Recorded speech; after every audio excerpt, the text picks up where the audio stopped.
सभी बच्चों को प्यार भरा नमस्कार। तो बेटा पिछले लेक्चर में हमने किया था 16 पॉइंट एक एक्सरसाइज प्रोबेबिलिटी एनसीईआरटी के अंदर 6 क्वेश्चन तक हमने कर लिए थे। क्वेश्चन नंबर 7 की बात करेंगे। तो देखिए क्वेश्चन नंबर 7। क्वेश्चन नंबर 7 आपके पास है one die of red colour. आपके पास एक डाइस है वो रेड कलर की है। ये डाइस जो है वो आपके पास रेड कलर की है। उसके बाद ये कहता है कि वन ऑफ वाइट कलर। आपके पास एक जो डाइस दूसरी है वो आपके पास वाइट कलर की है। उसके बाद नेक्स्ट ये कहता है कि वन ऑफ ब्लू कलर। ये आपके पास वाइट कलर की है और ये आपके पास जो है वो ब्लू कलर की है। इसने डाइस दे दी 3। इस बात का हमें पता है कि एक डाइस के 6 फेस होते हैं। तो अब ये कहता है कि one die is selected at random and rolled, its colour and the number on its uppermost face is noted, describe the sample space. तो ये कहता है कि एक डाइस को सिलेक्ट करने हैं तो नंबर ऑफ सैंपल स्पेस देखो बेटा, आपके पास total number of sample space, total number of sample space, sample space. तो देखो सबसे पहले हम बात करते हैं रेड कलर की। हो सकता है वो डाई रेड कलर की हो, तो डाई रेड कलर की होगी तो रेड कलर की डाई होगी।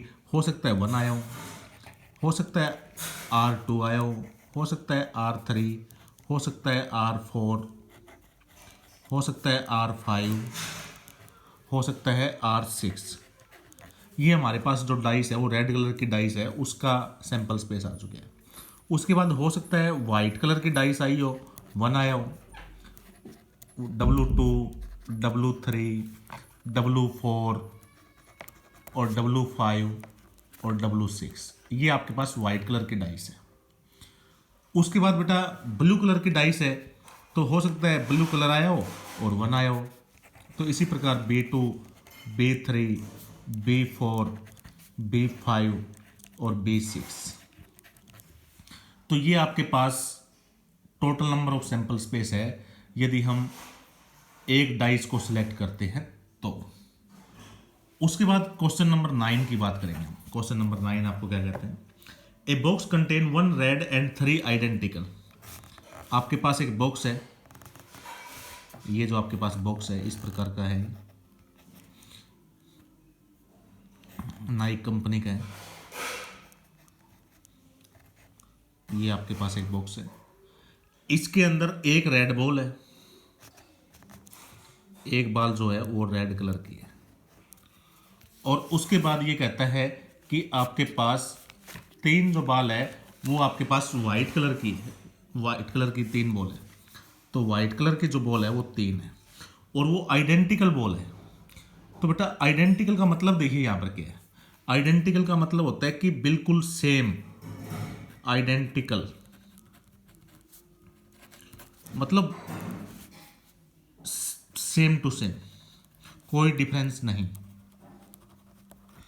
तो अब यहां पर इसने बोले है कि आपको 2 ball are drawn at random in succession without replacement, write the sample space for this experiment. आपको 2 बॉल निकालनी है।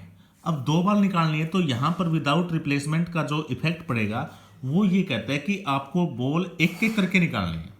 विदाउट रिप्लेसमेंट का सिर्फ यहां पर यही फर्क पड़ना है कि आपके पास जो बॉल है वो एक एक करके निकालनी है।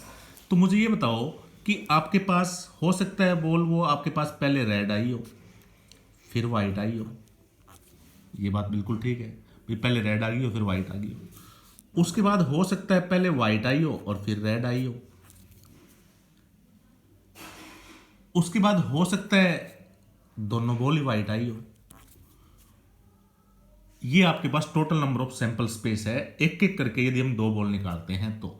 यहां पर ध्यान रखना है कि आपको व्हाइट बॉल जो है वो डिनोट नहीं करनी W1, W2, W3 से, क्योंकि ये आइडेंटिकल बॉल है। आइडेंटिकल का मतलब होता है सेम। उसके बाद नेक्स्ट क्वेश्चन की बात करते हैं हम। क्वेश्चन नंबर आपके पास अभी क्वेश्चन नंबर 10 क्वेश्चन है।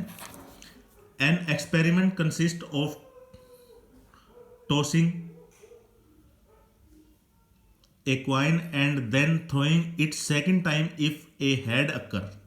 ये कहता है कि एक एक्सपेरिमेंट करेंगे हम कि एक सिक्का उछालेंगे, then throwing it second time is a head if a tail occur on the first toss and die is rolled once find the sample space. तो यहां पर देखिए अब आपके पास इसने बोले है क्वेश्चन नंबर 10। तो क्वेश्चन नंबर 10 ये आपके पास है कि एक सिक्का आप उछालोगे और एक सिक्का आप उछालोगे तो हेड आता है, तो एक सिक्का और उछालना है। फॉर एग्जांपल मैं बात आपको बताता हूं कि इसने एक सिक्का उछाला, एक सिक्का उछालोगे तो बेटा या तो हेड आएगा या टेल आएगा, हमारे पास तो दो ही फेस होते हैं। अब ये कहता है कि हेड आएगा तो एक सिक्का और उछलेगा। अब एक सिक्का और उछलेगा तो देखो ध्यान से देखना कि हेड आया तो पहले तो मुझे हेड ही लिखना है, और फिर जो ये सिक्का उछले हो सकता है ये आपके पास हेड हो, उसके बाद हेड आया तभी तो मैंने उछाला, जो दूसरा सिक्का उछले हो सकता है वो आपके पास टेल हो। इसी प्रकार आपके पास नेक्स्ट है टेल आएगा तो एक डाइस उछालेंगे हम। अब डाइस उछालेंगे तो टेल आया तभी तो डाइस उछली, T1 T2 T3 T4 T5 T6। तो total number of sample space देखो बेटा कितने हो गए, सैंपल स्पेस। यदि हम सैंपल स्पेस की बात करेंगे तो यहां पर आपको लिखना है HH HT, उसके बाद T1 T2 T3 T4 T5 और T6। तो ये था बेटा आपके पास क्वेश्चन नंबर 10। उसके बाद नेक्स्ट क्वेश्चन की हम बात करेंगे, क्वेश्चन नंबर 16 क्वेश्चन बिल्कुल सेम है, बीच में जो भी आपके पास क्वेश्चन है यदि कोई प्रॉब्लम आती है तो आप डिस्कस कर सकते हो। क्वेश्चन नंबर 16वां क्वेश्चन कहता है कि a die is thrown repeatedly until a 6 comes up, what is the sample space for this experiment. आपके पास एक डाइस को तब रिपीट करना है जब आपके पास 6 आ जाता है, और 6 आने के बाद एक डाइस आपको और ले लेनी है, और इस प्रकार से एक्सपेरिमेंट आपके पास चलता रहेगा। थोड़ा सा आप ध्यान देना कि मेरे पास 1 आया, 2 आया, 3 आया, 4 आया, 5 आया, 5 तक आया, तो मुझे कोई इफेक्ट नहीं पड़ेगा, क्योंकि मुझे डाइस तभी लेनी है जब 6 आए, और वो 6 एक ही बार आना चाहिए। जैसे मेरे पास पहली बार आ गया 6, टोटल सैंपल स्पेस की बात करता हूं मैं, टोटल सैंपल स्पेस, तो पहले 6 आ गया। अब मेरे पास दूसरी डाइस आ गई, अब दूसरी डाइस आ गई तो बेटा आपके पास दूसरी डाइस में 1 6 आ सकता है, 2 6 आ सकता है, 3 6 आ सकता है, 4 6 आ सकता है, 5 6 आ सकता है। इन्हीं केस के अंदर मैं एक डाइस और ले सकता हूं। 6 6 यहां पर आपको नहीं लेना, क्योंकि 6 एक ही बार आना चाहिए, वो भी लास्ट में। अब मेरे पास डाइस कितनी होगी, 3 होगी, तो 1 1 6, उसके बाद 1 2 6, 1 3 6, 1 4 6, 1 5 6। तो ये आपके पास 3 डाइस उछाले तो एक सैंपल स्पेस होगी। अब बेटा नेक्स्ट केस जो है वो 1 6 6 आपको नहीं लेना है, क्योंकि 6 तो एक ही बार आना चाहिए, वो भी लास्ट में आना चाहिए। उसके बाद देखो 2 1 6, 2 2 6, 3 2 3 6, उसके बाद 2 4 6, इसके बाद 2 5 6। इस प्रकार से बेटा आपके पास एक्सपेरिमेंट चलते जाएंगे और आपका सैंपल स्पेस बन जाएगा। तो ये थे आपके पास 16.1 एक्सरसाइज, ये आपको अपनी फेयर कॉपी में कंप्लीट करनी है, और कोई प्रॉब्लम आपके पास आती है तो आपको टेलीग्राम के ऊपर उसका सॉल्यूशन मिल जाएगा। आप क्वेश्चन नंबर डाल देना, सॉल्यूशन आपको मिल जाएगा। धन्यवाद।